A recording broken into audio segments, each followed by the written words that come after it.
असां मौजूदु आहियूं हिकु अहिड़े नौजवान सां जंहिं सॼी सिंध में CSS जे इम्तिहान में पहिरीं पोजीशन ऐं पाकिस्तान लेवल ते 9हीं पोजीशन माणे ॻड़ीखेरो तालुके जो नालो पूरी दुनिया में रोशन करे छॾियो आहे। असां मौजूदु आहियूं साईं मोहम्मद रज़ा लोहर साहिब सां, जन CSS जे इम्तिहान में SP जी पोस्ट लाइ सॼी सिंध में पहिरीं पोजीशन माणी आहे।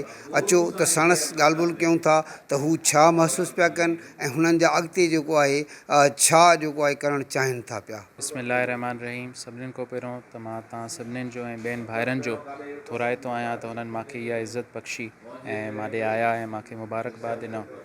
इन खां अलावा जेतिरे ताईं तव्हां सुवाल जो तालुक़ु आहे त मां कीअं महसूसु पियो कयां, त तमामु ॾुखी ॻाल्हि आहे त मां इन फीलिंग खे, इन पंहिंजे जज़्बात खे लफ़्ज़नि में विझी सघां।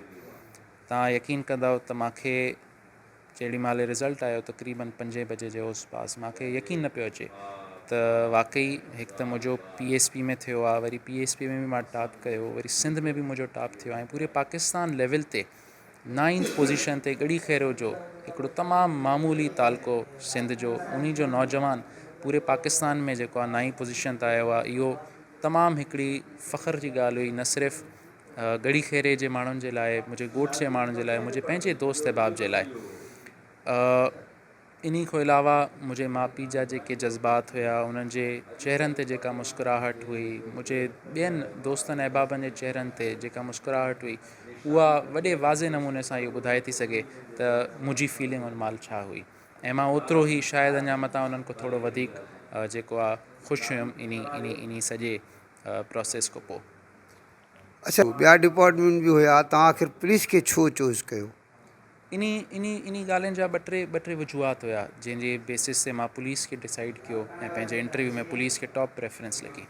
सभिनी खां पहिरीं ॻाल्हि त पुलिस हिकिड़ी यूनिफॉर्म सर्विस आहे ऐं यूनिफॉर्म जो हिकिड़ो अलॻि शान और शौक़त, हिकिड़ी अलॻि इज़त, हिकिड़ो अलॻि मर्तबो हूंदो आहे त तव्हां लाइन ऑफ ड्यूटी में सर्व कंदा आहियो, तव्हां पंहिंजी जान जी परवाह किए बग़ैर ॿियनि जी जाननि खे जेको आहे प्रोटेक्ट कंदा आहियो। पाकिस्तान ऐं ॿियनि पंहिंजे जेके तव्हां जिथे बि सर्व कंदा आहियो, उतां जे माण्हुनि ताईं कानून जी रसाई जेको आहे उहा उन खे जेको आहे आसान बणाईंदा आहियो। इहा मेन वजह हुई। इन खां अलावा जेकर तव्हां ॾिसो त मुंहिंजे पंहिंजे ज़ाती एक्सपीरियंस सां, मुंहिंजे आसपास जे एक्सपीरियंस सां मां इहो महसूसु कयो त इन में तमामु वॾो हिकिड़ो पोटेंशियल आहे त माण्हुनि खे इमीडिएट रिलीफ जेको आहे उहो प्रोवाइड कयो थो वञी सघिजे।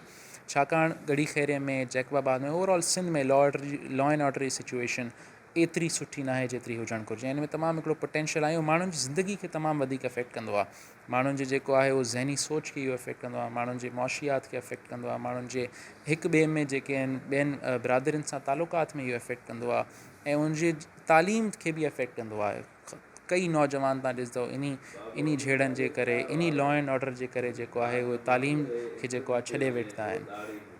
त इन जे करे जेकर तव्हां ॾिसो पुलिस में हिकिड़ो यानी इहो सुकून मिलंदो आहे त यार अॼु जे ॾींहुं मां वाक़ई कुझु न कुझु माण्हुनि जी ज़िंदगी जो जेको आहे उन खे मां इम्प्रूव कयो आहे। मां बॉटम ऑफ द पैरामिड खे, जेके सभिनीनि खां निचले तबिके जा माण्हू हूंदा, उन्हनि खे मां सर्व कयो आहे। उन्हनि जी ज़िंदगी खे बहितर बणाइण जे लाइ, उन्हनि जे अॻिते वधण जे लाइ मां पंहिंजो हिकिड़ो जेको हिसो आहे उहो मां पंहिंजी कॉन्ट्रीब्यूशन कई आहे। मुंहिंजो तमामु नौजवाननि जे लाइ इहो ई पैगाम हूंदो त हू इन ॻाल्हि खे पहिरियों त रियलाइज़ करनि त हुननि जी केतिरी इम्पोर्टेंस आहे। हे असांजो जेको फ्यूचर आहे, असां जेके अचण वारा ॾींहं हूंदा, जेको बि मुस्तक़बिल हूंदो पाकिस्तान जो हुजे, सिंध जो हुजे या सिर्फ़ु ॻड़ीखेरे जो हुजे, उहे नौजवान ई तब्दील कंदा।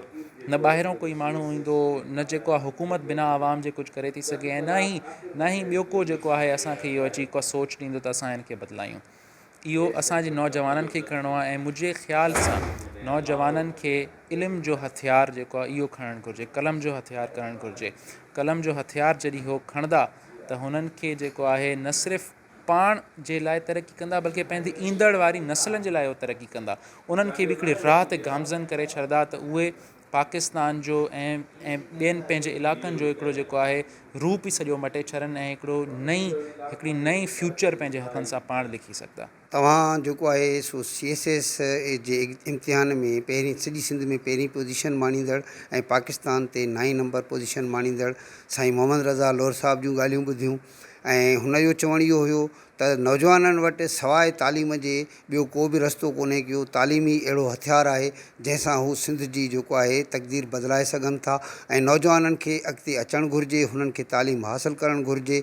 ऐं असां शहरवासियुनि जी जेको आहे फीलिंग्स तव्हांखे ॿुधाईंदा हलूं त पूरे तालके में एतिरी ख़ुशी जी लहर डोड़ियल आहे ऐं माण्हुनि आम माण्हुनि जो बि इहो चवणु आहे त असां लाइ क़ाबिले फ़ख़्रु ॻाल्हि आहे त ॻड़ीखेरो तालके मां हिकिड़ो नौजवान जेको आहे जंहिं CSS जे इम्तिहान में सॼी सिंध में पहिरीं पोज़ीशन ऐं पाकिस्तान में 9हीं पोज़ीशन माणे ॻड़ीखेरे जे नाले खे तमामु रोशन करे छॾियो आहे।